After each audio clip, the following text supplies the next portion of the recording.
WVW Broadcast Network is pleased to present the Pry Report with Dr. Peter Vincent Pry. Dr. Pry was an intelligence officer with the Central Intelligence Agency and was responsible for analyzing Soviet and Russian nuclear strategy, operational plans, military doctrine, threat perceptions, and developing U.S. paradigms for strategic warning. Dr. Pry is Executive Director of the Task Force on National and Homeland Security, a congressional advisory board dedicated to achieving protection of the United States from electromagnetic pulse, cyber warfare, mass destruction terrorism, and other threats to civilian critical infrastructures. Dr. Pry has also served on the staffs of several congressional commissions. Due to his expertise, he's been a guest on numerous national and international radio and television programs, such as Life, Liberty, and Levin, with host Mark Levin on the Fox News Channel, Lou Dobbs Tonight on Fox Business, and the BBC made his book War Scare into a 2-hour TV documentary, and his book Electric Armageddon was the basis for a TV documentary by National Geographic. Dr. Pry has written numerous books on national security that include Blackout Wars, Apocalypse Unknown, Electric Armageddon, and War Scare, Russia and America on the Nuclear Brink. And now, here is your host, Dr. Peter Pry. Welcome to another edition of the Pry Report. Our theme today is inviting World War III. Because of the weak posture of our nuclear deterrent, we're inviting World War III. If you want to have peace through strength, you can't have a weak nuclear deterrent.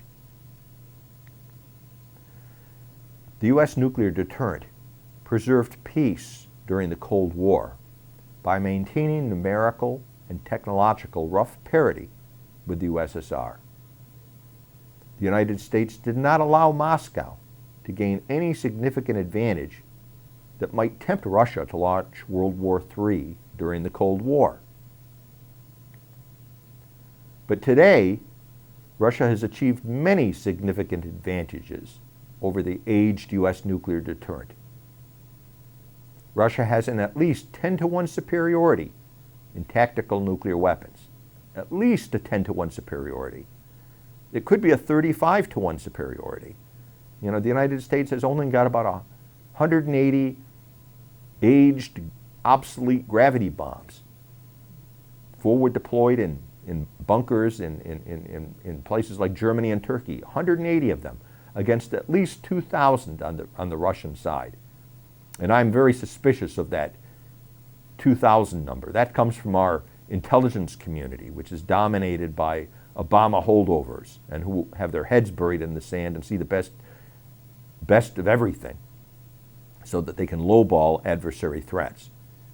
The Russians themselves, in some of their open source literature, claim to have 7,000 tactical nuclear weapons.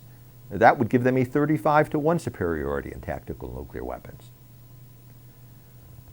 The Russians have a largely modernized force of long-range strategic nuclear missiles, submarines, and bombers. They're constantly churning out new missiles, new submarines, new bombers.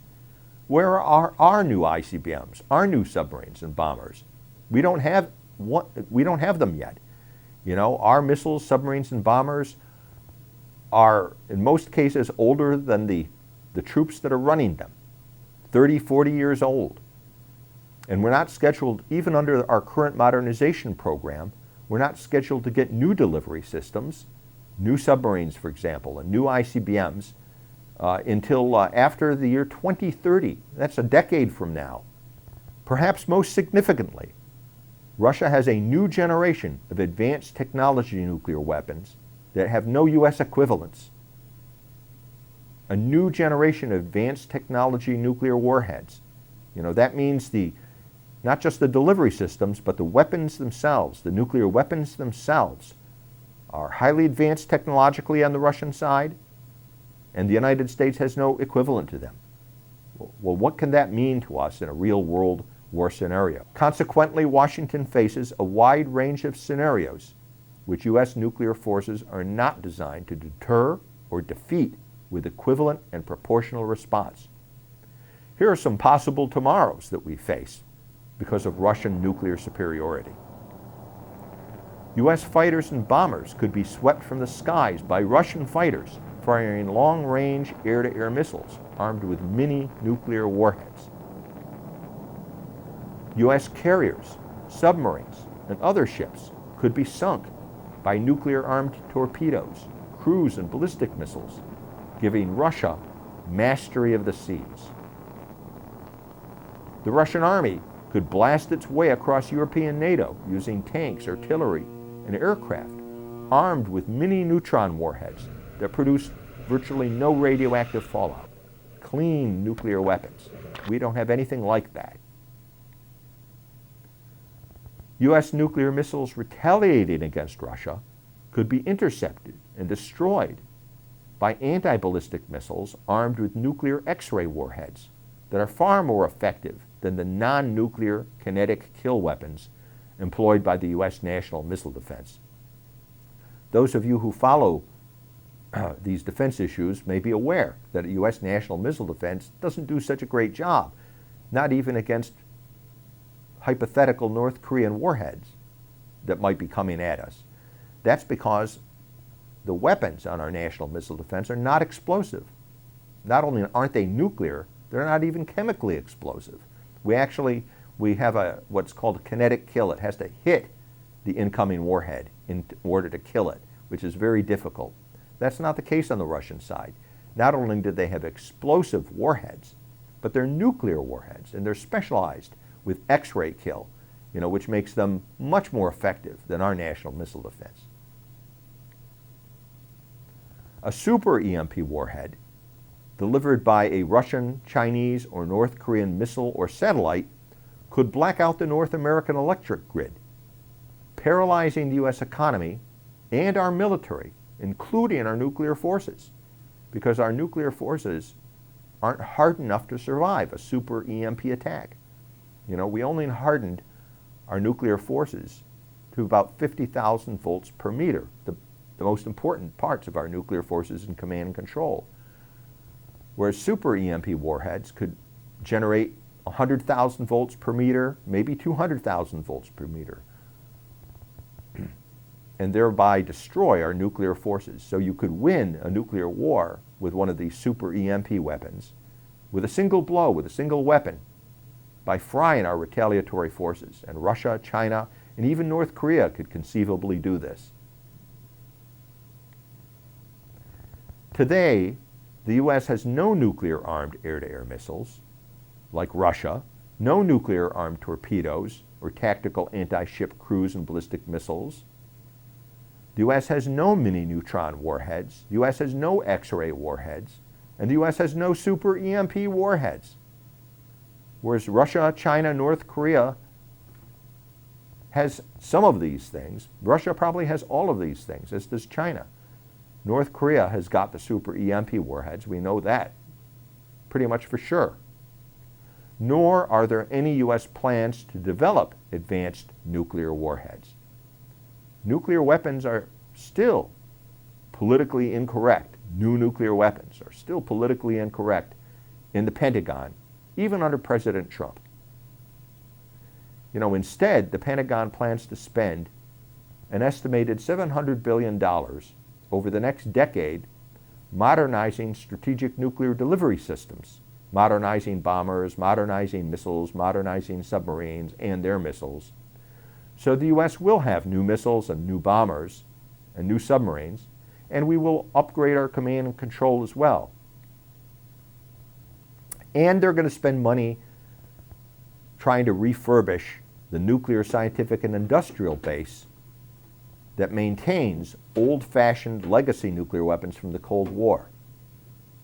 So we'll have new everything eventually in a decade or longer, except nuclear weapons themselves. They'll still be the same old-fashioned nuclear weapons. We don't plan on having any advanced technology, new generation nuclear weapons. We don't plan on designing or building any of them at this juncture. I hope President Trump is listening to this broadcast, because I know he would not agree with that. he would not agree that we should be spending all this money on new delivery systems like new bombers, new missiles, new submarines, and new submarine missiles, but using ancient Cold War era warheads on them. That's stupid and wasteful. Right now, the tip of the spear for the U.S. nuclear deterrent will continue to be Cold War era nuclear weapons. That's going to continue even into the far future.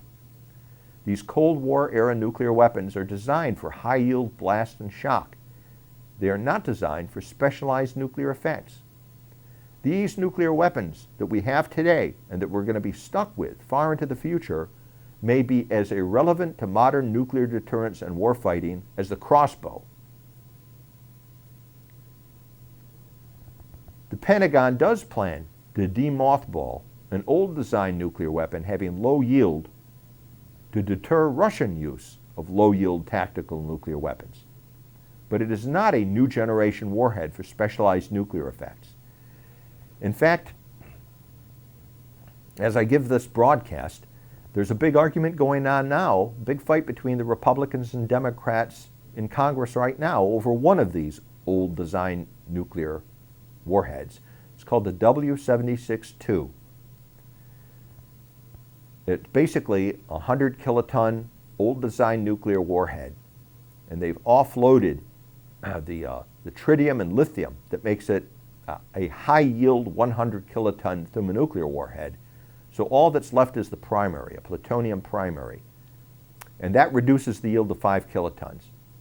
And they're planning to use this on ballistic missile submarines, which is a bad idea for reasons I've explained in some articles I've published.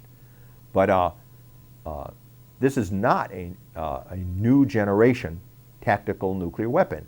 5 kilotons is about half the power of the Hiroshima bomb. That's still pretty powerful for a battlefield weapon. It doesn't have a selectable what they call dial yield, a selectable yield, the way Russian tactical nuclear weapons. You know, you should be able to have a nuclear weapon with our modern technology that has a very low yield. You know, maybe 1/10 of a kiloton, which would be like 100 tons of high explosive. And at the same time, if you needed something more powerful, you could dial it up to 1 kiloton, which is 1,000 kilotons. Or if you needed even more power, then up to 5 kilotons, which is 5,000 kilotons. So you would have a range of yield options so that you could adjust the power to the tactical situation on the battlefield. And it should be designed clean, so it generates as little fallout as possible, so it doesn't injure your own troops and doesn't become a self-inflicted Chernobyl on our allies, which is what you're doing with this tactical nuclear weapon that we plan to deploy, because it's going to be very dirty. It'll be dumping 5 kilotons of highly radioactive fallout when you use it. A president might not even want to use it because of those characteristics. And it is not a new generation warhead for specialized nuclear effects like the Russians have. That's why I'm against the W-76-2. Most of my Republican colleagues, all of them in fact, are all for it. They shouldn't be. This warhead was not designed by the Trump administration. It was designed during the Obama administration. And I think it was deliberately designed to be unusable. So we're being foolishly misled.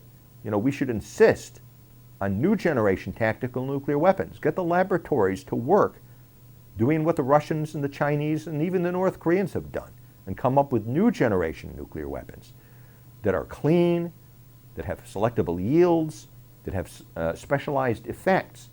Then we can meet them on their own terms and deter them from starting a war in the first place, because they know that we will have weapons equivalent to the advanced weapons that they have.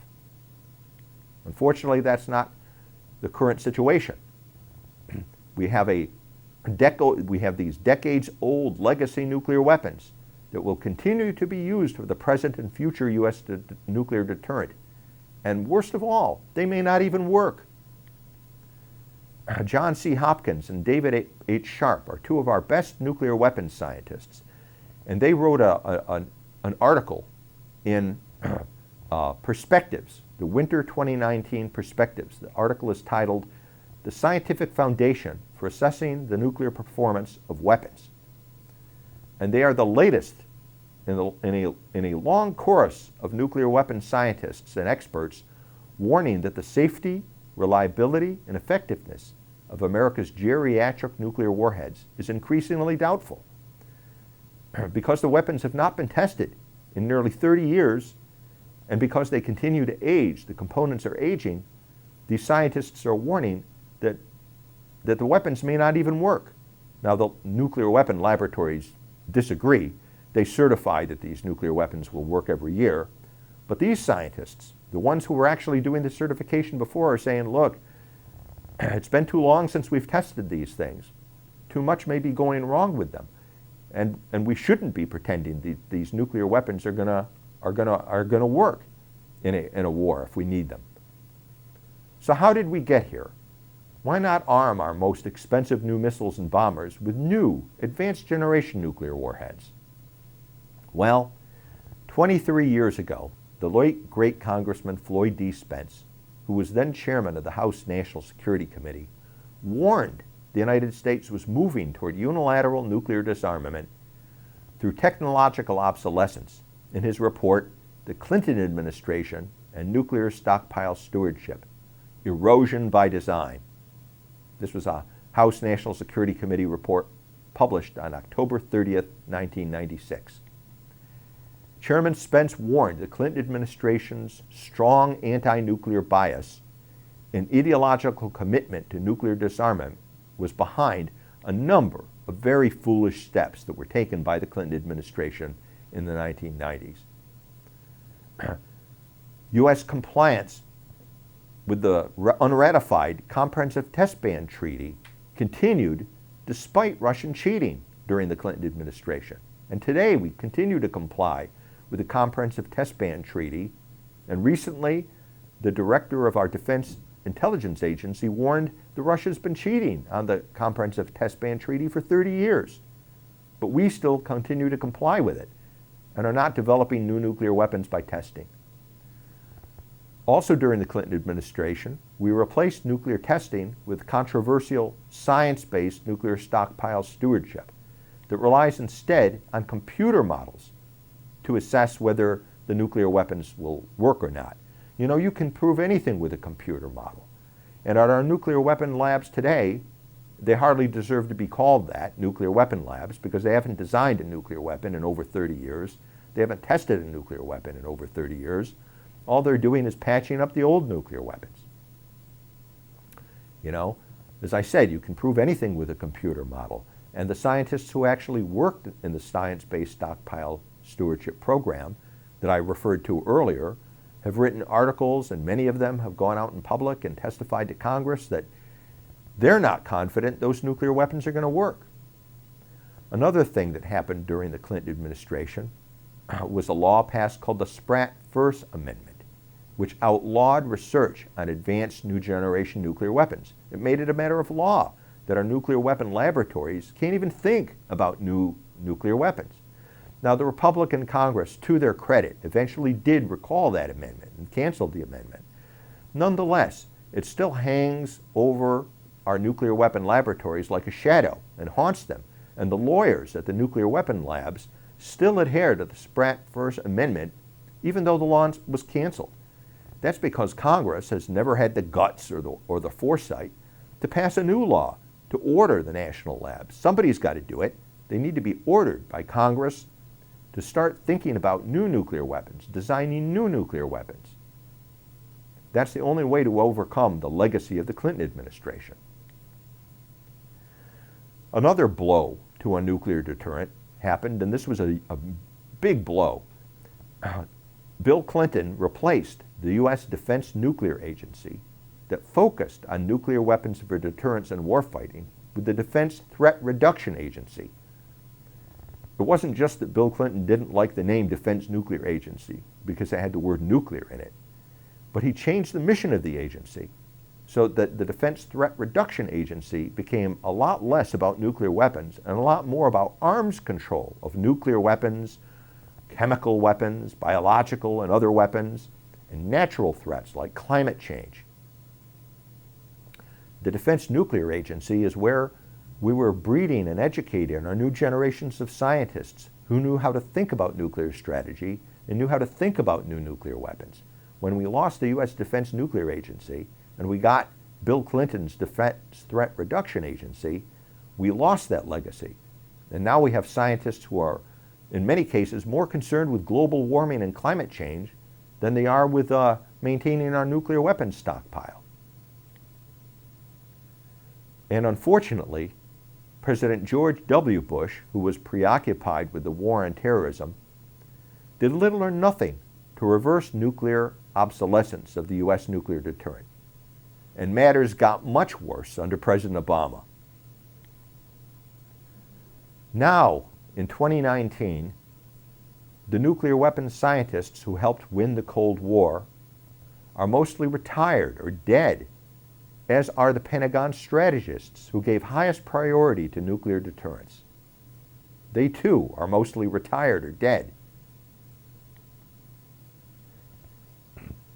Representative Adam Smith, the new Democrat chairman of the House Armed Services Committee, in a recent interview opposes modernizing U.S. nuclear forces, and he would constrain President Trump's launch authority, constrain military planning.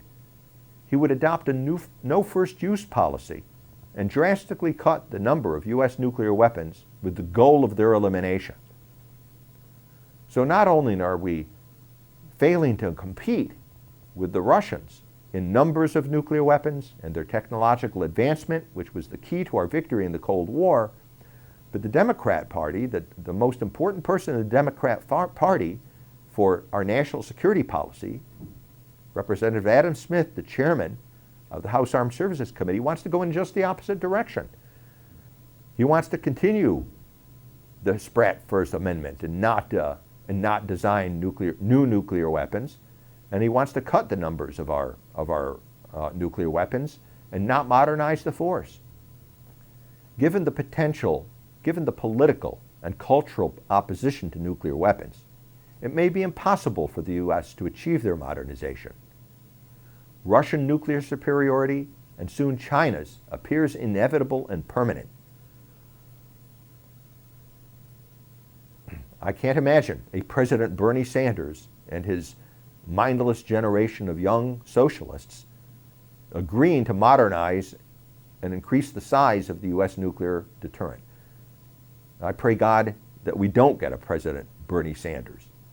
Accordingly, the U.S. Space Force, space-based missile defenses, and hardening U.S. critical infrastructures against EMP and cyber attacks may be more realistic goals. Such a revolution in military technology that renders nuclear missiles obsolete and makes strategic defenses dominant may be the only way for the U.S. to win the new Cold War. It may also be the only way for Republicans and Democrats to reach a compromise on something. You know, the Democrats and the culture at large, not just the young people, but we as a constitutional republic that places our highest value on people. Naturally, nuclear weapons are not popular. They are antithetical to the principle of a constitutional republic that values the survival of its people most highly. And so we've always been at a cultural disadvantage when it comes to competing with Russia and China, North Korea and Iran over nuclear weapons, offensive nuclear weapons that are meant to destroy cities and destroy an adversary's military forces. But it may be that Democrats and people who are anti-nuclear could embrace strategic defenses that are designed to destroy not people, but nuclear missiles. As Ronald Reagan said, you know, the people want to be defended, not avenged. If we deploy space-based defenses, and if we deploy passive defenses that aren't even designed to destroy nuclear missiles or people, but passive defenses to protect our critical infrastructures against EMP and cyber threats, how could that be objectionable to anyone, to just defend ourselves in that way? And yet these two things together, space-based missile defenses and EMP and cyber threats, passive defenses, could wreak a revolution in military affairs that would render obsolete the nuclear missiles of Russia, China, North Korea, and Iran, and put us on top, because we would have entered a new period of history where the advantage is not with the aggressor and the person who strikes first, but with the defense, with the strategic defense. Now, the Democrats in anti-nuclear crowd would have to overcome their long-standing opposition to strategic defenses for this to happen. But that is a more realistic prospect, I think, than ever getting them to agree to support the modernization of our nuclear triad, which is going to take a long time. Even under President Trump's scenario, we're not going to see any new ballistic missile submarines and new ICBMs until after the year 2030, and it's going to cost $700 billion to get there. And these will not have new nuclear weapons on them. Now, I'm not saying we shouldn't do the strategic modernization program. We must. We must do what we can. I just fear that we may be so far behind Russia and maybe even China in nuclear weapons technology that we can never catch up.